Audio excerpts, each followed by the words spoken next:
మీరు తినే ఫుడ్ లో సోప్ ఉందా? అదేంటి చెప్తాగా. చెప్పు చెప్పు.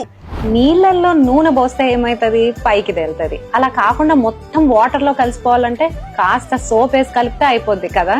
ఇది ఎమల్సిఫికేషన్, జిడ్డుని చిన్న చిన్న పార్టికల్స్ గా బ్రేక్ చేయడం. ఈ సోప్ ని ఎమల్సిఫైయర్ అంటాం. మరి మనం తినే తిండిలో ఉండే జిడ్డు మన బాడీ ఎలా బ్రేక్ చేస్తుంది?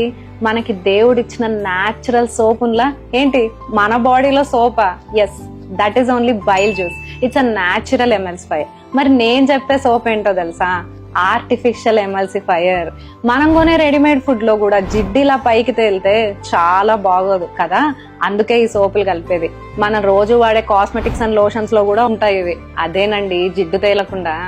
మన పేగుల్లో కొన్ని కోట్ల బ్యాక్టీరియా ఉన్నా సరే అవి మన బాడీలోకి లీక్ కాకుండా దేవుడు ఒక టైట్ ఆనకట్ట పెట్టాడు, గట్ బ్యారియర్ అంటాం.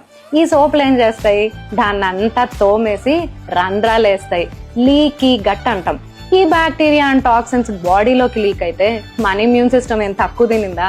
దాన్ని బలగా నంతా వేసుకొని ఫైటింగ్ స్టార్ట్ చేస్తుంది. ఇన్ఫ్లమేషన్ సర్వసూత్రధారి.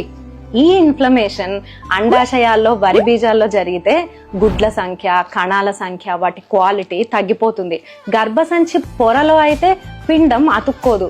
జాయింట్స్ లో అయితే ఆర్థరైటిస్, పేగుల్లో అయితే ఇన్ఫ్లమేటరీ బవెల్ డిజీజ్, ప్యాంక్రియాస్ లో షుగర్, రక్తనాళాల్లో బీపీ, హార్ట్ లో బ్లాకులు, బ్రెయిన్ లో మతిమరుపు. మరి అన్ని రోగాలకి కడుపేనా అంది అని ఊరికే అన్నారు కదండి మహానుభావులు.